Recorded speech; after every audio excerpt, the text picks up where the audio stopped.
नमस्कार दोस्तों, एक बार फिर से आप सभी का हार्दिक अभिनंदन आपके अपने यूट्यूब परिवार में। जैसा कि आप सभी लोग जानते हैं कि ये जो हम लोग की सीरीज चल रही है वस्तुनिष्ठ हिंदी पुनीत कुमार राय की पुस्तक से, तो इसमें हम लोग का एक टॉपिक कल शुरू हुआ है भाषा का। भाषा में जिसके अंतर्गत कल की क्लास में अगर आप लोगों ने पढ़ा होगा तो उसमें देखा होगा कि भाषा के कितनी भाषाएं हैं, उनकी बोलियां कितनी हैं, उनके अंतर्गत कौन कौन सी बोलियां बोली जाती हैं, कारक कितने प्रकार के होते हैं और भाषा के परिवार के विषय में भी कल पढ़ा गया था। आज हम लोग पढ़ेंगे हिंदी स्वरों का वर्गीकरण। हिंदी स्वरों का वर्गीकरण हो गया हिंदी व्यंजनों का वर्गीकरण, यानी कि वर्णमाला के विषय में। ठीक है, तो यहाँ से हम लोगों को पढ़ना है। तो चलिए देखते हैं क्लास को। आप लोग पहले अच्छे से देखिए, पढ़िए और देखिएगा। यहाँ से हिंदी व्यंजनों में पार्श्विक ध्वनि है, तो पार्श्विक ध्वनि जो है हिंदी व्यंजनों में वो ला है। ठीक है, अब यहाँ से देखिएगा हिंदी स्वरों का वर्गीकरण। परीक्षाओं में अक्सर करके प्रश्न पूछे जाते हैं आपके वर्णमाला से, स्वर हो गया या व्यंजन हो गया, तो ध्यानपूर्वक सुनिएगा क्योंकि बहुत ही महत्वपूर्ण ये चैप्टर है। देखिए, जिह्वा की ऊंचाई के आधार पर जो हिंदी स्वरों का वर्गीकरण किया गया है उसको हम लोग पढ़ेंगे विवृत, अर्धविवृत, अर्ध संवृत और संवृत। ठीक है, तो विवृत जो होता है वो है बड़ा आ। ठीक है, अर्धविवृत कहा जाता है ए और औ को, अर्ध संवृत कहा जाता है ए और ओ को, और संवृत कहा जाता है छोटी ई, बड़ी ई, छोटा ऊ, बड़ा ऊ को। ठीक है, तो जिह्वा की ऊंचाई के आधार पर 4 भाग किए गए हैं हिंदी स्वरों का। ठीक है, स्वरों का 4 भागों में विभाजन किया गया है जिह्वा यानी कि जीभ की ऊंचाई के आधार पर। ठीक है, अक्सर करके परीक्षाओं में पूछ लेता है कि इसमें से कौन सा अर्ध संवृत वर्ण है, तो कौन सा है, ए है, ओ है। जब आप पढ़े रहोगे याद रहेगा तभी लगा पाओगे। ठीक है, दूसरे नंबर पर है जिह्वा के उत्थापित भाग के आधार पर कितने प्रकार हैं, तो यहाँ पर 3 प्रकार में बटा गया है। पहला है अग्रस्वर। अग्रस्वर में आता है छोटी ई, बड़ी ई, ए। वहीं पर दूसरे नंबर पर है केंद्रीय या मध्य स्वर। मध्य स्वर में केवल छोटा आ होता है। ठीक है, और पश्च स्वर में होता है बड़ा आ, छोटा ऊ, बड़ा ऊ, ओ और औ। ठीक, चलिए आगे देखिए। आगे है तीसरे नंबर पर ओष्ठों की स्थिति के आधार पर। यहाँ आष्ठो लिखा है, ओष्ठ होगा, ओष्ठ यानी कि ओठ।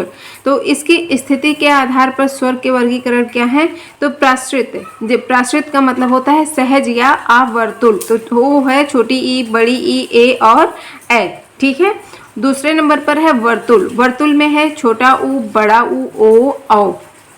अर्धवर्तुल, अर्धवर्तुल है आ, बड़ा आ।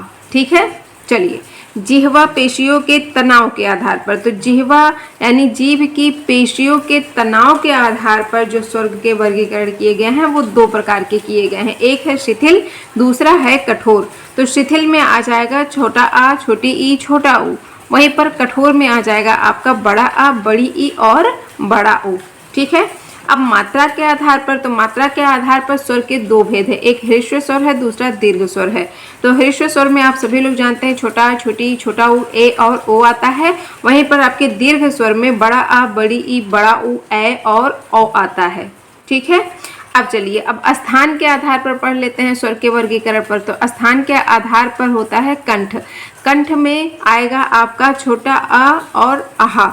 ठीक है, तालव्य, तालव्य है छोटी ई, मूर्धन्य है री, ओष्ठ है छोटा ऊ, बड़ा ऊ, अनुनासिक है अंग, कंठ तालव्य है ए और ए, कंठ योष्ठ है ओ औ। देखिए स्वरों की बात हो रही है छोटा आ से लेकर के आहा तक का। ठीक है, तो यहाँ पर स्थान के आधार पर ये वर्गीकरण किया गया है स्वरों का। ठीक है, चलिए अब हिंदी स्वरों का वर्गीकरण किया जाता है। तो हिंदी स्वरों का वर्गीकरण देखिएगा, यहाँ पर पूरा एक बॉक्स बना करके दे दिया गया है कि छोटा ओ को क्या कहा जाता है, बड़ा ओ को क्या कहा जाएगा, छोटी बड़ी क्या है, छोटा ओ बड़ा ओ क्या है, इस तरीके से।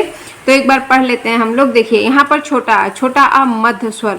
मध्य स्वर जब भी हो कि जिह्वा के उत्थापित आधार भाग के आधार पर, यानी कि जिह्वा के आधार पर छोटा आ किस प्रकार का वर्ण है, तो वो मध्य स्वर है। ठीक है, मध्य स्वर छोटा आ है। अब है बड़ा आ। बड़ा आ है विवृत, पश्च और अर्धवर्तुल है। वहीं पर छोटी और बड़ी ई क्या है, संवृत भी है, अग्र जिह्वा से ये बोला जाता है और प्रसृत है। ठीक है, चलिए आगे देखते हैं। देखिए आगे है छोटा ऊ और बड़ा ऊ। तो छोटा ऊ और बड़ा ऊ और जो है वो संवृत भी है, पश्च भाग से बोला जाता है जीभ के, और वर्तुल है। ए अर्ध संवृत है, अग्र भाग से बोला जाता है, और प्रसृत है, अर्ध विवृत है, अग्र जीवा, जीवा के अगले भाग से बोला जाता है, और प्रसृत है। ठीक है, ओ है अर्ध संवृत पश्च और वर्तुल, औ है अर्ध विवृत पश्च और वर्तुल। ठीक है, तो ये हो गया आपका हिंदी स्वरों का वर्गीकरण। हिंदी स्वरों का वर्गीकरण आप लोगों ने पढ़ा जिह्वा के आधार पर, जिह्वा की ऊंचाई के आधार पर, जिह्वा के उत्थापित भाग के आधार पर, ओठों की स्थिति के आधार पर पढ़ा, जो आपकी जीभ पर पेशियों के जो तनाव होते हैं, यानी कि बोलने पर जो तनाव उत्पन्न होता है आपकी जीभ पर, उसके आधार पर आप लोगों ने पढ़ा कि कौन कौन से प्रकार के होते हैं, मतलब किस किस तरीके से बोले जाते हैं, शिथिल होता है और कठोर होता है। ठीक है, तो इस तरीके से आप लोगों ने देखा। अब हम लोग पढ़ेंगे हिंदी व्यंजनों का वर्गीकरण, यानी कि हिंदी में जो व्यंजन है, व्यंजनों का वर्गीकरण किस किस आधार पर कैसे कैसे किया गया है, उसके विषय में चर्चा करेंगे। तो देखिए, सबसे पहला है उच्चारण स्थान के आधार पर, जो कि आप लोगों ने बहुत बार पढ़ा होगा। तो उच्चारण स्थान के आधार पर देख लेते हैं। यहाँ है स्वर यंत्रमुखी, यानी कि काकल्य। काकल्य हा को कहा जाता है, एकमात्र हा ऐसा वर्ड है जिसे काकल्य कहा जाता है, स्वर यंत्रमुखी। ठीक है, कंठ, कंठ में आप सभी लोग जानते हैं का, खा, गा, घा, अंगा आता है। तालव्य, तालव्य में चा, छा, जा, झा, इया और या, उसके साथ शा भी आता है। मूर्धन्य में टा, ठा, डा, ढा, अड़ा और ये षटकोण वाला आपका जो शा होता है वो भी आता है मूर्धन्य में। ठीक है, वर्ष, वर्ष में आता है ना, ला, रा, सा। दंत, दंत में आता है ता, था, दा, धा। यहाँ ओष्ठ का दिया है, ओष्ठ यानी ओष्ठ और दंत्योष्ठ, इसमें वाह और फा आता है, और दव्योष्ठ में पा, फा, बा, भा, मा आता है। तो ये सारे जो हैं यहाँ पर उच्चारण स्थान के आधार पर व्यंजनों का वर्गीकरण किया गया है। ठीक है, अब उच्चारण प्रयत्न के आधार पर, उच्चारण प्रयत्न के आधार पर अभ्यंतर, अभ्यंतर प्रयत्न एक होता है और एक बाह्य प्रयत्न होता है। ठीक है, तो यहाँ पर अभ्यंतर प्रयत्न के आधार पर हम लोग देख लेते हैं उच्चारण प्रयत्न के आधार पर उच्चारण कैसे होगा। देखिए, सबसे पहला है स्पर्श। स्पर्श में होगा का, खा, गा, घा, टा, ठा, डा, ढा, था, दा, धा, पा, फा, बा, भा। इतने जो वर्ड हैं वो स्पर्श वर्ड कहलाते हैं। ठीक है, अब है स्पर्श संघर्षी। स्पर्श संघर्षी में चा, छा, जा, झा आएंगे। संघर्षी में सा, तीनों सा आएगा, यानी छोटा सा, बड़ा सा और षटकोण वाला सा। ठीक है, पार्श्विक, पार्श्विक ला को बोला जाता है, जो ला होता है अक्सर करके पूछा जाता है कि पार्श्विक वर्ड किसे कहा जाता है, तो ला को कहा जाता है। लुंठित रा को कहा जाता है। उच्छिप्त डा और ढा को कहा जाता है। अंतस्थ या अर्ध स्वर आपके या और वा को कहा जाता है। मुख्य रूप से दो हैं अंतस्थ। ठीक है, वैसे चार आप लोग पढ़ते हैं, लेकिन मुख्य रूप से अगर पूछ ले तो दो हैं, या और वा। अनुनासिक, अनुनासिक या नासिक के जिसे आप लोग कहते हैं, तो उसमें आपका जो अंगा है, इया है, रा है, ना है और मा है, ये 5 वर्ड हैं।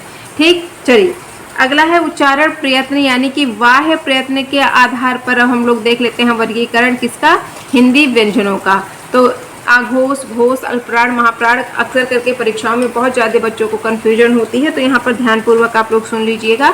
देखिए, आघोष, आघोष में प्रत्येक वर्ग के प्रथम और द्वितीय वर्ड आते हैं। प्रत्येक वर्ग के प्रथम और द्वितीय वर्ड, जैसे कि का, खा, चा, छा, जा, झा, ठीक है, टा, ठा। तो ये जो पहला और द्वितीय वर्ड है, ये दो होता है आपका आघोष। अघोष में क्या होता है, प्रत्येक वर्ग के तृतीय, चतुर्थ, पंचम व्यंजन होते हैं। ठीक है, 3, 4 और 5 घोष में आते हैं।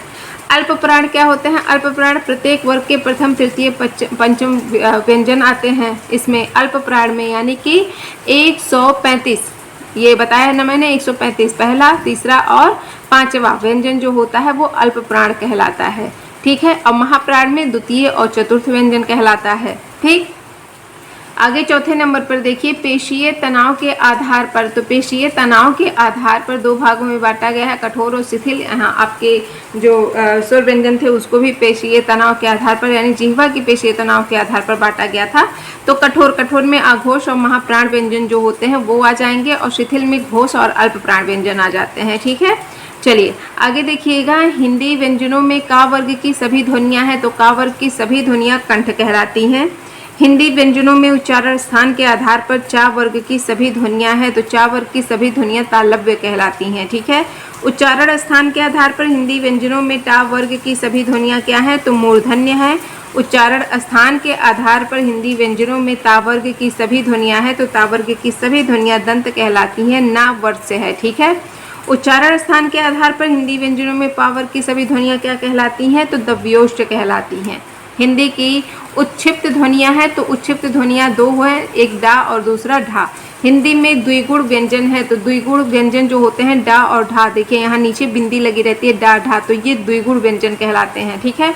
हिंदी में अनुनासिक वर्णों की संख्या है, तो अनुनासिक वर्णों की संख्या आप सभी लोग जानते हैं 5 है। 5 में अंगा, या, ड़ा, ना, मा आता है। ठीक। वे ध्वनियाँ जिनके उच्चारण में निश्वास में कहीं कोई अवरोध नहीं होता है वो क्या कहलाती हैं? वो स्वर कहलाती हैं। जिनके निश्वास में, यानी कि जब आप स्वर बोलते हैं तो उसमें कहीं पर भी अवरोध उत्पन्न नहीं होता है, बल्कि वहीं पर अगर आप व्यंजन बोलते हैं तो वहाँ पर अवरोध उत्पन्न होता है। तो जो निश्वास हो मतलब उसके निश्वास में कहीं भी अवरोध उत्पन्न नहीं होता तो वो स्वर कहलाती हैं। ठीक है। अब आगे देखेंगे हिंदी व्यंजनों का वर्गीकरण, यानी कि जो हिंदी व्यंजन है का, खा, गा, घा, चा, छा, झ, झ, इस तरीके से, तो वो उसका वर्गीकरण किया गया है कि कौन सा वर्ड क्या क्या कहलाता है। ठीक है। तो चलिए यहाँ पर पूरा डिटेल में दे रखा है, एक बार पढ़ लेते हैं हम लोग, जो अक्सर करके परीक्षाओं में पूछा जाता है। ध्यानपूर्वक पढ़ेंगे तो कन्फ्यूजन नहीं होगा। ठीक है। और देखिए मैं क्लास ले रही हूँ, बहुत ही तेज़ बारिश हो रही है, तो मेरे ख्याल से वो आवाज़ भी आप लोगों को कहीं ना कहीं डिस्ट्रैक्ट कर रही होगी, लेकिन क्या ही करूँ, इस बारिश के मौसम में ऐसे ही क्लास लेना पड़ रहा है। आप लोग मेरी आवाज़ पे ध्यान दीजिएगा। ठीक है। सुनने की कोशिश करिएगा। चलिए हिंदी व्यंजनों का वर्गीकरण। हिंदी व्यंजनों का वर्गीकरण में है का वर्ड जो है आपका, ये कंठ है, स्पर्श है, आघोष है और अल्प प्राण है। वहीं पर खा, ये भी कंठ है, स्पर्श है, आघोष है, और लेकिन ये क्या है? महाप्राण है। खा महाप्राण, मैंने क्या कहा? महाप्राण प्रत्येक वर्ग का दूसरा और चौथा वर्ग जो है वो महाप्राण है, और बाकी पहला, तीसरा और पांचवा क्या है? अल्प प्राण है। ठीक है। तो खा महाप्राण है। गा भी कंठ है, स्पर्श है, घोष है और अल्प प्राण है। घा कंठ, स्पर्श, घोष और घा महाप्राण है। ठीक है, क्योंकि ये प्रत्येक वर्ग का चौथा वर्ग है। ठीक। अंगा क्या है? कंठ है, ये नासिक के है, नाक से बोली जाती है। इसका कहाँ से आवाज़, जब अब अंगा बोलेंगे अंगा, तो ये नाक से इसका वो आता है। ठीक है। ये घोष है और अल्प प्राण है। वहीं पर चा तालव्य है, स्पर्श संघर्षी है, अघोष है, अल्प प्राण है। छा तालव्य, स्पर्श संघर्षी है, महाप्राण है, आघोष है। ठीक है। जा तालव्य है, स्पर्श संघर्षी है, घोष है, अल्प प्राण है। झा तालव्य है, स्पर्श संघर्षी है, घोष है और क्या है? महाप्राण ये है। इया तालव्य है, नासिक के है, घोष है और अल्प प्राण है। ठीक है। आगे है टा जो है ये मूर्धन्य है, स्पर्श है, आघोष है, अल्प प्राण है। ठा मूर्धन्य है, स्पर्श है, आघोष है, लेकिन ये महाप्राण है क्योंकि ये वर्ग का दूसरा वर्ण है। डा है, डा मूर्धन्य है, स्पर्श है, घोष है, अल्प प्राण है। वहीं पर ढा मूर्धन्य है, स्पर्श है, घोष है, महाप्राण है। और अड़ा मूर्धन्य है, नासिक के है, घोष है और अल्प प्राण है। ठीक है। अब बारी आती है ता वर्ग की। ता में ता जो है वो दंत है, स्पर्श है, आघोष है और अल्प प्राण है। था दंत, स्पर्श, आघोष और महाप्राण है। दा दंत है, स्पर्श है, घोष है, अल्प प्राण है। धा जो है, धा दंत है, स्पर्श है, घोष है और महाप्राण है। ना क्या है? वर्ष है, नासिक के है, घोष है और अल्प प्राण है। ठीक है। आगे देखिएगा, यहाँ पर पा वर्ग है। पा वर्ग जो पा है वो दव्योष्ट है, स्पर्श है, आघोष है, अल्प प्राण है। फा ये भी दव्योष्ट, स्पर्श, आघोष और महाप्राण है। बा दव्योष्ट, स्पर्श, घोष और अल्प प्राण है। भा जो है वो दव्योष्ट है, स्पर्श, घोष और महाप्राण है। माँ दव्योष्ट, नासिक के, घोष और अल्प प्राण है। ठीक है। या तालव्य है, घोष है, अल्प प्राण है। रा वर्ष है, घोष है, अल्प प्राण है और इसे लुंठित भी कहा जाता है। ठीक है। ला वर्ष है, घोष है, अल्प प्राण, ये पार्श्विक कहलाता है। वा दंत्योष्ट है, घोष है और अल्प प्राण है। वहीं पर जो बड़ा शाह है, तो बड़ा शाह महाप्राण है, संघर्षी है, आघोष है और तालव्य है।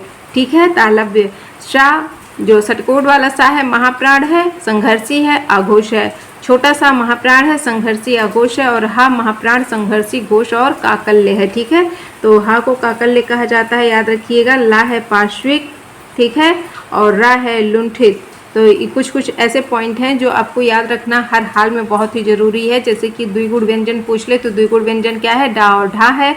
और वहीं पर अगर उत्क्षिप्त ध्वनियाँ पूछ ले, उत्क्षिप्त व्यंजन पूछ ले तो क्या है? डा और ढा है। ठीक है। चलिए आगे देखते हैं हिंदी में संयुक्त व्यंजन है। तो हिंदी में जो आपके संयुक्त व्यंजन है वो छा, त्रा, ज्ञा और श्रा कहलाते हैं। 4 हैं हिंदी में संयुक्त व्यंजन, 4 हैं। चारों में कौन कौन से हैं? छा, त्रा, ज्ञा और श्रा, श्रम वाला श्रा। ठीक है। हिंदी में अंतस्थ व्यंजन है, तो अंतस्थ व्यंजन में या, रा, ला, वा होते हैं। ठीक। हिंदी में ऊष्म व्यंजन, तो ऊष्म व्यंजन आपके तीनों सा आ जाते हैं और हा आ जाता है ऊष्म व्यंजन के अंतर्गत। और हिंदी व्यंजनों में अर्ध स्वर है, तो अर्ध स्वर या और वा कहलाते हैं।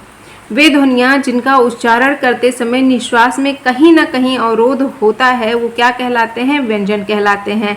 वहीं पर आप लोगों ने क्या पढ़ा था अभी थोड़ी देर के पहले कि वे ध्वनियाँ जिनके उच्चारण में निश्वास में कहीं कोई भी अवरोध नहीं होता है, कोई भी बाधा नहीं होती है, तो वो क्या कहलाती हैं? वो स्वर कहलाती हैं।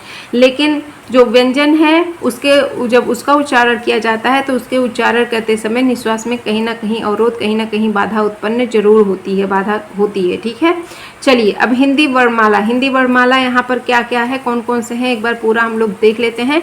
क्योंकि देखिए नॉर्मल सी बात है ना, अगर जैसे कोई बहुत ज़्यादा छाटे हैं, मेरा यही मानना है कि हाँ मैं इतना पढ़ा लिखा, ये फलाना ढिमकाना जो भी होता है, अगर कोई बहुत ज़्यादा अपनी पढ़ाई की तारीफ करता हो तो आप उससे बस ये कहो कि मुझे छोटा से ज्ञा तक सुना दो, हिंदी वर्णमाला सुना दो, कहीं ना कहीं वो जरूर अटक जाता है। हिंदी वर्णमाला देखिए ABCD हर किसी को याद रहता है, Z तक एक बार याद कर लेगा उसे जीवन पर्यंत याद रहता है।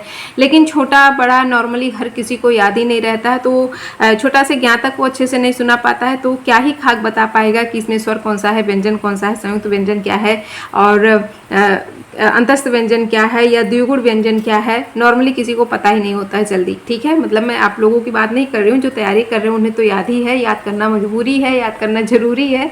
ठीक है। लेकिन जो फालतू के पक पक करते हैं ना, उनसे ऐसे पूछ लो कि चलो हिंदी वर्णमाला ही सुना दो। चलिए हिंदी वर्णमाला यहाँ पर एक बार देख लेते हैं हम लोग सरसरी निगाह से। देखिए स्वर जो है, स्वर देखिए छोटा बड़ा, छोटी बड़ी, छोटा उ बड़ा उ, री, ए, ऐ, ओ, औ, ये आपके स्वर हैं। व्यंजन में आपके का, खा, गा, घा, अंगा, चा, छा, जा, झा, इया, टा, ठा, डा, ढा, अड़ा, ता, था, दा, धा, ना, पा, फा, बा, भा, मा, य, र, ल, व, श, शा, सा, हा। और संयुक्त व्यंजन में छात्रा, ज्ञा, श्रा कहलाते हैं। अनुस्वार आपका अंग है, विसर्ग आपका आहा है, जिसे आप आयोग वाह कहते हैं। क्या पूछा जाता है ना, आयोग वाह कहलाते हैं। तो अंग और आहा आयोग वाह कहलाते हैं, लेकिन अनुस्वार जो अंग है वो अनुस्वार है और आहा विसर्ग है आपका। ठीक है। द्विगुण व्यंजन आपका डा और ढा है। ठीक। चलिए अब मूलतः हिंदी वर्णमाला में कितने वर्ण हैं, तो मूलतः हिंदी वर्णमाला में आज तक बचपन से आप लोगों ने पढ़ा होगा कि 52 है। ठीक। निज भाषा उन्नति है, सब उन्नति को मूल पंक्ति आपके भारतेंदु हरिश्चंद्र जी ने कही ही है। ध्वनि गुण है, तो ध्वनि गुण में मात्रा, स्वर जिसे सुर कहा जाता है, आघात, वृत्ति, संगम या संधि और द्वित है। अब प्रमुख ध्वनि नियम, तो प्रमुख ध्वनि नियम कौन कौन से नियम है? ग्रिम का नियम है। ग्रिम का नियम कब आया? पहला 1822 ईस्वी में। इसके अतिरिक्त और भी नियम है ध्वनि के आपके, तो कौन कौन से एक बार पढ़ लेते हैं, अक्सर करके पूछा जाता है। ठीक है। कि ग्रिम नियम क्या है, तो ग्रिम नियम याद रखिएगा ध्वनि नियम है। ठीक। तो पहला ग्रिम नियम 1822 ईस्वी। दूसरा है ग्रासमान नियम, ग्रासमान ये 1862 ईस्वी में। वर्नर नियम 1875 ईस्वी। तालव्य नियम और मूर्धन्य नियम, तो ध्वनियों की ये 5 नियम दी गई हैं। ठीक है। आपके हिंदी वर्णमाला के विषय में। चलिए आगे देखिए, मूर्धन्य नियम का प्रथम परिचय मिलता है, तो मूर्धन्य नियम का जो प्रथम परिचय मिलता है वो पाणिनिकृत अष्टाध्यायी में मिलता है। पाणिनि के द्वारा जो अष्टाध्यायी लिखा गया उसमें सबसे पहले मूर्धन्य नियम का परिचय मिलता है। ठीक है। आधुनिक युग में मूर्धन्य नियम का प्रतिपादन किसने किया, तो आधुनिक युग में मूर्धन्य नियम का प्रतिपादन आपके प्रोफेसर पॉट एवं प्रोफेसर फार्तुनातो ने किया था। ठीक है। मूर्धन्य नियम का संबंध किस भाषा की ध्वनियों से है, तो संस्कृत भाषा की ध्वनियों से है। तालव्य नियम के प्रणेता हैं, तो तालव्य नियम के जो प्रणेता हैं वो हैं विल्हेल्म थॉमसन, जोहन्स स्मिथ और कालित्स। ठीक है। ये सब के सब क्या हैं, विदेशी, जो मतलब आपके पाश्चात्य विद्वान हैं वो हैं। ठीक है।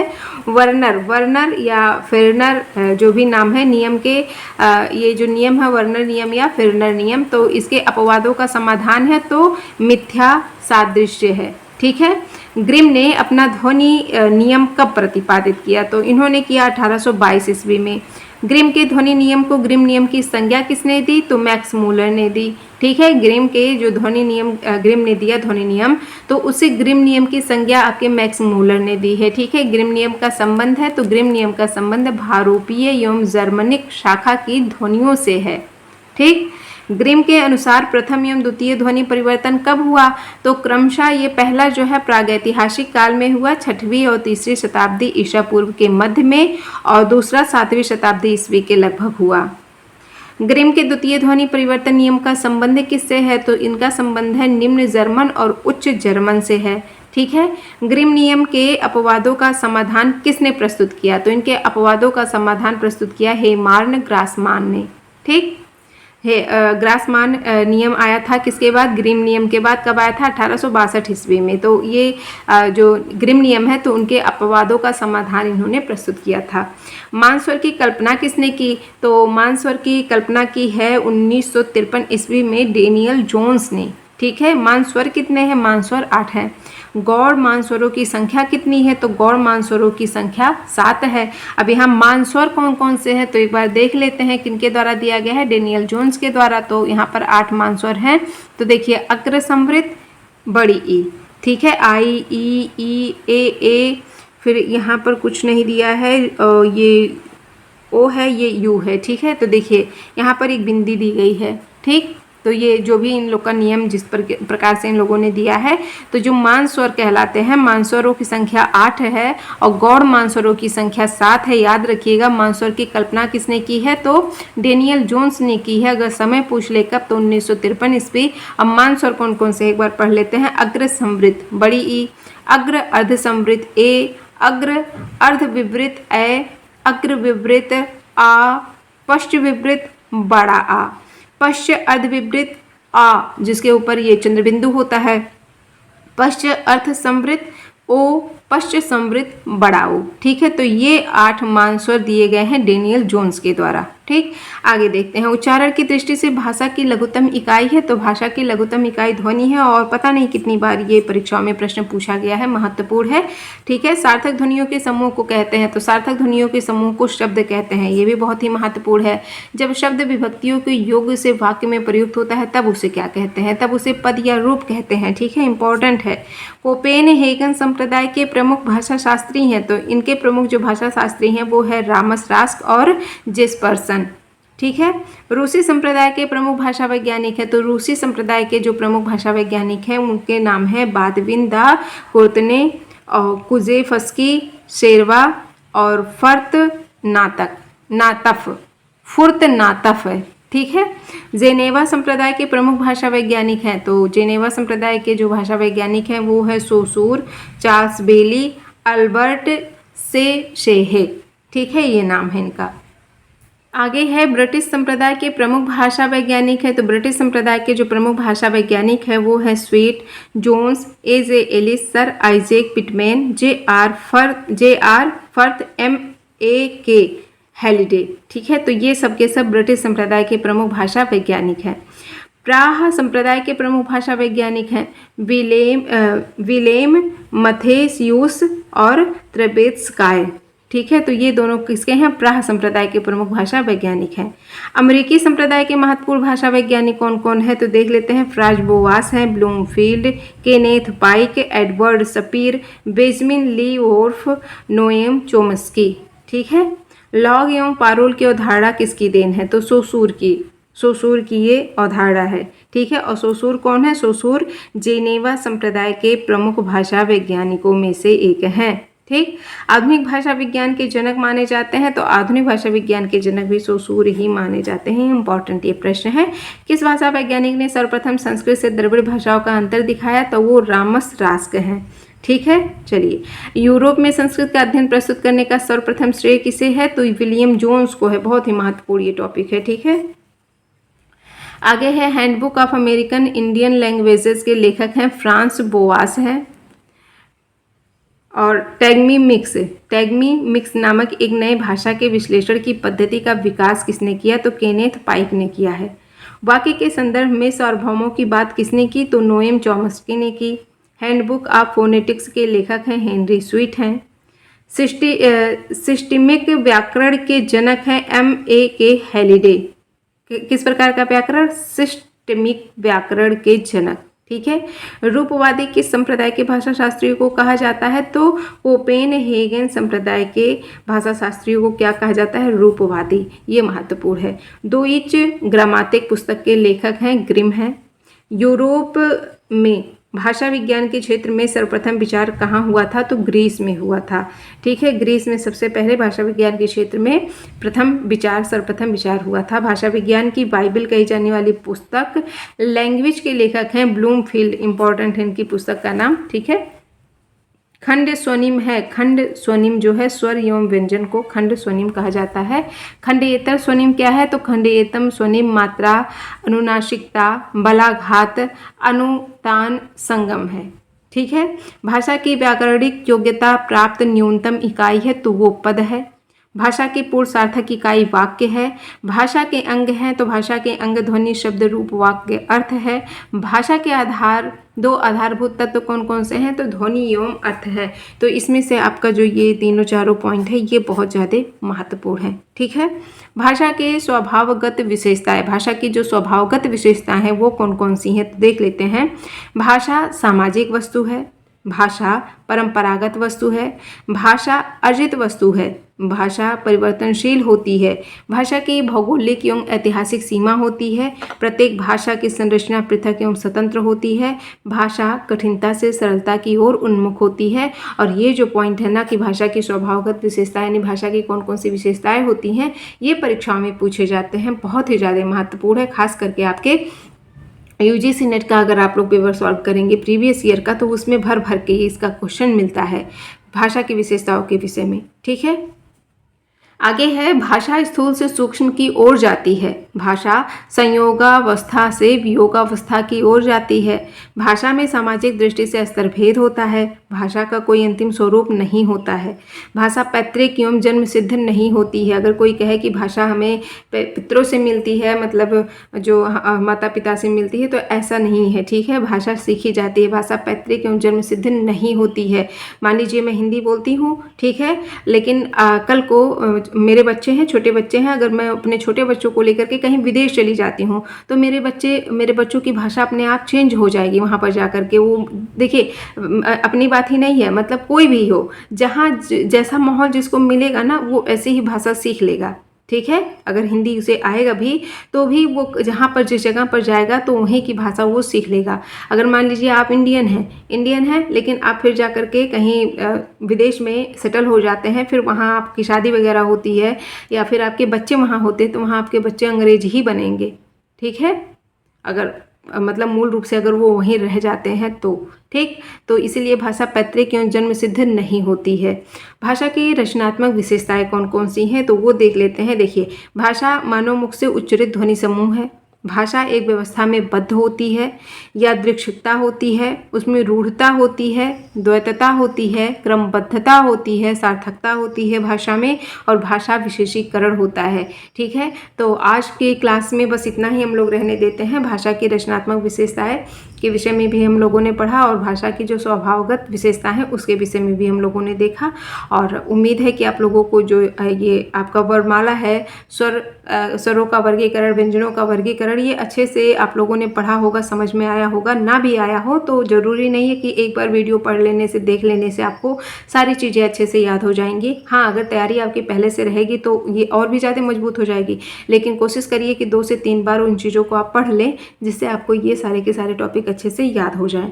ठीक है। तो आप लोगों को क्लास कैसी लगी कमेंट करके मुझे ज़रूर बताइएगा। लाइक शेयर करना बिल्कुल भी मत भूलिए क्योंकि बहुत ही ज़रूरी है। धीरे धीरे इतना ज़्यादा नोटिफिकेशन हर चीज़ का आ रहा है तो उम्मीद है कि परीक्षाएं भी होंगी। ठीक है। तो अपनी तैयारी आप लोग बरकरार रखिए और मुझे बताइएगा कमेंट करके कि क्लास कैसा लगा। कल इसके आगे हम लोग पढ़ेंगे इसी टाइम पर, शाम को 7 बजे मिलते हैं कल। तब तक के लिए मुझे आज्ञा दीजिए। धन्यवाद।